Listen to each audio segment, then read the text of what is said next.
One Piece is back, and it comes packed full of old men, child abuse, and fermented shark meat, all of the weekly shonen staples, with a brand new intriguing mystery tacked on to the end. It is so good to be back. Life without fictional pirates is scarily hollow and meaningless. But to start, we need to talk about Vice Admirals because, mate, they are not pulling their weight as per usual. Although one thing I'm thrilled about is that Frankie is finally getting a slight chance to shine, because beating up a Vice Admiral is no joke. Although the idea that Frankie took down Red King with his most basic attack strong right is a bit of a joke. Vice Admirals, they just cannot catch a break in One Piece, which is a shame because they are so powerful, but you never see it. However, as a showcase of Frankie's strength, I think this works really well. He is a senior officer of the Straw Hats worth 394 million berries, so look, you'd better hope that he can hold his own against a Vice Admiral. This whole situation takes me back to the Sasuke fight though, because my big question around that was how Frankie managed to beat a Haki user, and Vice Admirals are the same deal. It is a requirement of the Marines that all Vice Admirals have basic observation and armament Haki to achieve that rank, and Frankie still has neither, and I'm not sure why.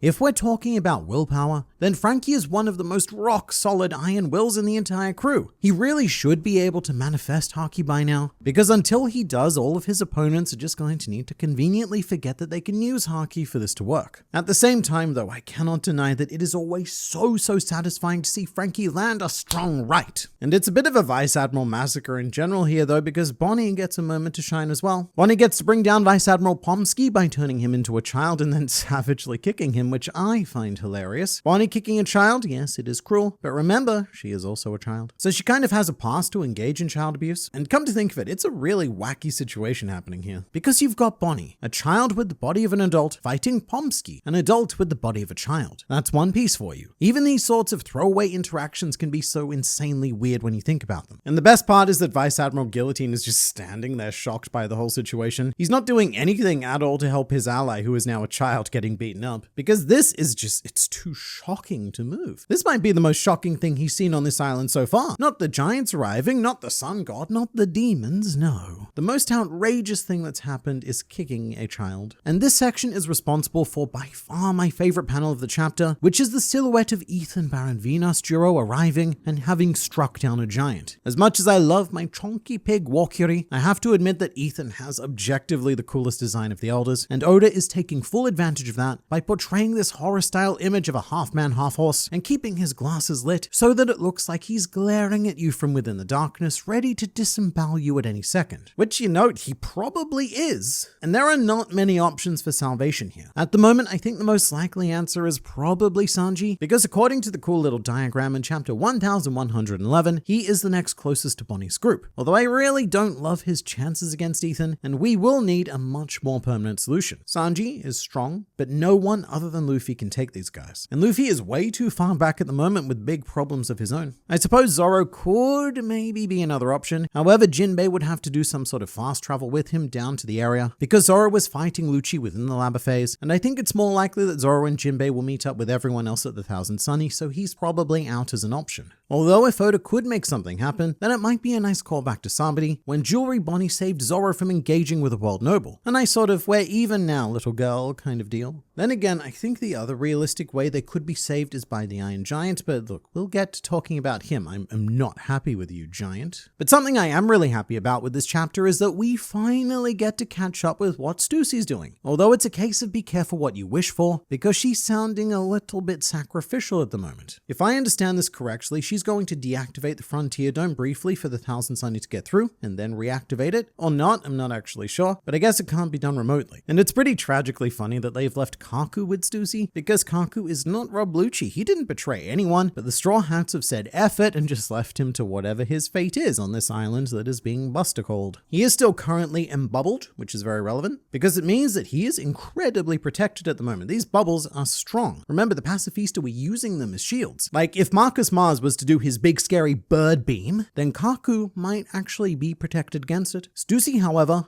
would not. And I wouldn't be surprised if Stussy purposely kept Kaku in the bubble in order to save him. Because sure, Stussy betrayed them, but I don't think that she has anything personal against Lucci or Kaku. She's quite an empathetic person, and I'm sure that she's formed some kind of bond with them after having worked with them for so long. So right now, I am getting Law in the treasure chest kind of vibes. When Rocinante took Law, stuck him in a box, and then put him in a bubble of silence to hide him. And maybe this leads to a future cover story where, amongst the remains of Egghead Island, Rob Lucci finds Kaku in a bubble, and they go off to do whatever it is a giraffe and a leopard want to do. Or maybe Stussy survives as well, and it's a CP0 cover story. But in addition to Stussy, Edison is also starting to worry me quite a bit. He's already pretty significantly damaged, and now he's gone and brute forced his way through the Frontier Dome. What a boss maneuver. But he's not coming out of this unscathed. Edison's damage assessment was 78%, so even if he does survive this, he's not going to be in a good way, and he'll very much be at the mercy of any Elder Star in his general vicinity. And I'm not entirely sure what Edison's plan is. The idea is that a coup de burst won't give the Sunny the distance it needs to get all the way out to the sea, and without the Vega Force 1, they don't have the mechanism to carry the Sunny that little extra bit. But Edison, he seems confident, so sure. For now, I'm going to put my trust in 1/6 of the smartest man in the world. Meanwhile, 3/6 of the world's smartest man are still chilling with their coffee in this chapter, which to be fair, they are assumed dead, so they've earned a break. But we were pretty damn close with the assessment of how long it would take us to hear the message. My prediction, based on other time limits that Oda has given us throughout the history of One Piece, was that we would be hearing the message in this chapter. And now we're only 1 minute away, so not quite dead on, but close. So I reckon that by the end of the next chapter, the big cliffhanger there is going to be the message beginning, or like an ominous 10-second countdown till the message begins sort of thing. Speaking of cliffhangers, that happens quite literally with Saint Saturn hanging off the lava phase, and mate, I did not expect to see him here. Because you see, Saint Saturn, he's been very sneaky. The last time we saw him was fighting alongside Walkure and Jupiter, and it's like that classic situation when you spot a spider in your house. Once you see it, you cannot take your eyes off it, because the moment you do, it vanishes. And you don't know where it's gone. It could be anywhere. And that's what Saturn's done here. We took our eyes off him for a second, a 3-week-long second, and he effed off. And I love the idea that Saturn has just sneakily backed away and found something else to do because he is sick of being wrecked by Luffy. He's all like, all right, Big Pig and Worm, you guys have got this, yeah? You two fight the invincible god, and I'm gonna go hunt the weaker humans because I'm a little bit. It is a minor stroke of genius to have Saint Saturn confronting Usopp specifically though, because Usopp and Luffy, they're the big bug insect arachnid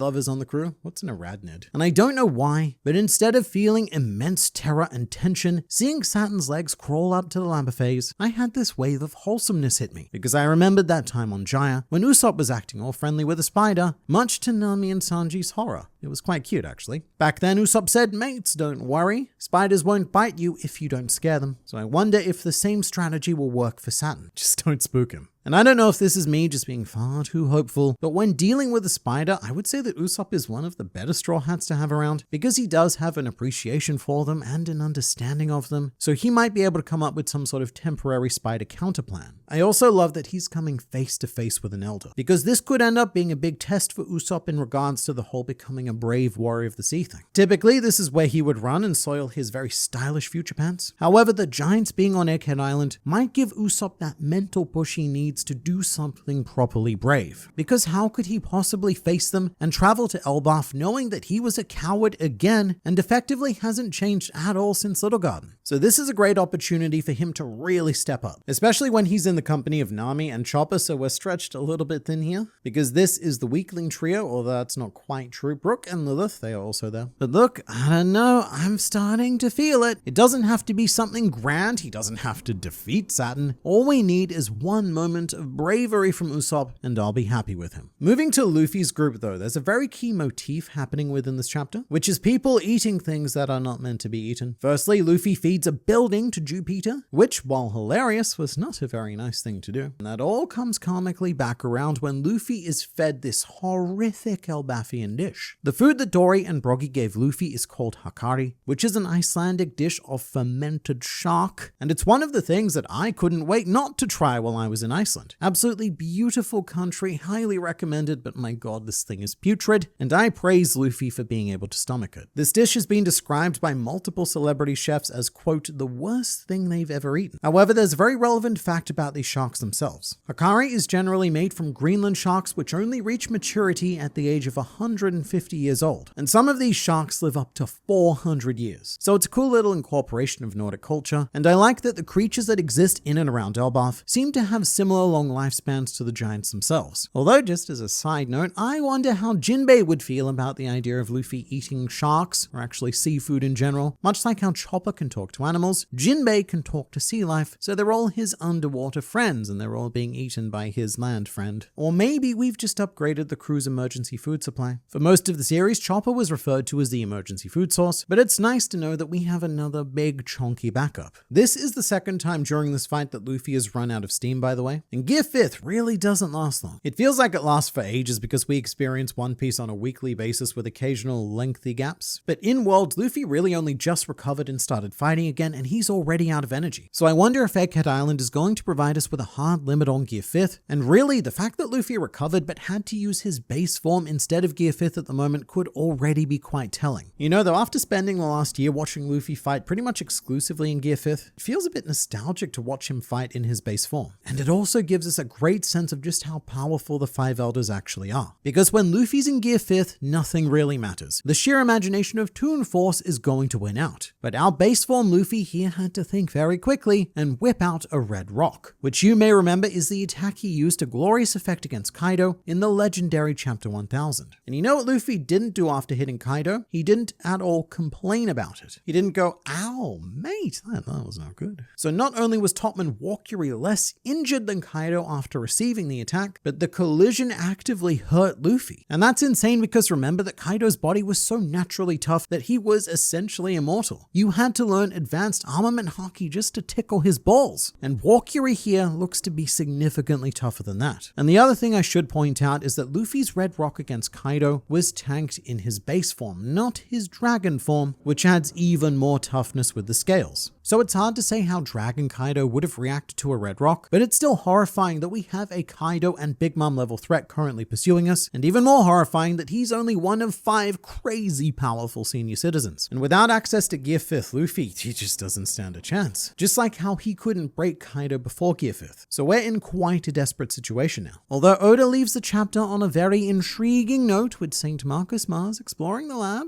and seeing something that he is taking very seriously, so it's probably not good for him. But I want to cover something else first, which is the pretty unfortunately poor timing of this chapter. In the grand scheme of One Piece, what I'm about to say won't matter at all, but I do think it's very unfortunate that this was the chapter that came after a 3-week break. Because for all intents and purposes, it's a bridging chapter. It's about getting characters and putting them in the places they need to be so that the actually interesting things can happen later. And bridging chapters are quite common in the action climaxes of all arcs. Like during the raid on Onigashima, there were chapters that featured almost exclusively just characters getting into position for the story to play out later. When you're reading these in volume form, it doesn't really matter because you blast through them quickly. But week to week, they can be a bit and after a 3-week break, they can be a bit But it's not like Oda did this on purpose. Due to the way that manga gets made, this chapter would have been planned out and possibly even completed well before the break began. So it's not like Oda was like, haha, I'll just give them nothing after the break. It was just a bad roll. Because for a weekly experience, I do think that this chapter is missing something, just something substantive to chew on. And I feel a bit like Luffy eating the fermented shark. Yes, this is food, and don't get me wrong, I'm grateful, but it wasn't what I was really hoping for after 3 weeks of fictional pirate fasting. Which leads me to another thing. For the most part, I've been having the time of my life with Egghead Island. It's been such an amazing full-on experience, but there is one thing that is starting to genuinely annoy me, and it is the constant teasing of the Iron Giant. I think that regardless of whether you read this weekly or all in one go, this has been drawn out way too much. Even going back to its very first appearance in chapter 1065, Oda used that as the big shocking finale to the chapter, and it worked quite well then. But then we cut to chapter 1092, where Oda used the Iron Giant as the big shocking finale to that chapter, and in 1106, Oda used it again, and in the previous chapter, 1111, Oda used the Iron Giant as a full stop yet again a 4th time. And it's too many times. It's getting a bit old to have Oda highlight the promise of this guy at the end of a chapter, only to have that plot point completely ignored in the next. And I'm used to that sort of thing happening in One Piece, just not the repetition of the same cliffhanger. So this might just be a me thing, but I'm a little bit over the edging of the Iron Giant. I would almost prefer if Oda didn't show the giant at all until he was actually ready to do something with it, because this isn't foreshadowing, it's not seeding, it's not development, it's just teasing teasing and milking. At this point, the Iron Giant feels like an easy cliffhanger ending to default to if Oda can't think of anything better. And it reminds me of a point during Whole Cake Island where Oda ended a chapter the exact same way twice. The final panels of chapter 876 and 885 are almost identical. Sanji's doing the same pose and saying more or less the same thing with the whole knockout Big Mom business. And that was the first time in One Piece where I thought to myself that it was really off for Oda to end two chapters in the exact same way. It's like a comedian using a punchline twice and expecting to still get the same level of laughs as the first time. The long story less long, that's how I feel about the Iron Giant in Egghead. I'm sure he'll be amazing when we finally do get around to something, but there's only so many times you can end a chapter teasing it and still have me excited to see it in the next one. However, what I am very excited for is to see whatever Marcus Mars is seeing. Right now, we don't have a lot of clues except for one curious and very specific sound effect that might give away the game, and we are going to be talking about all of that in the next video.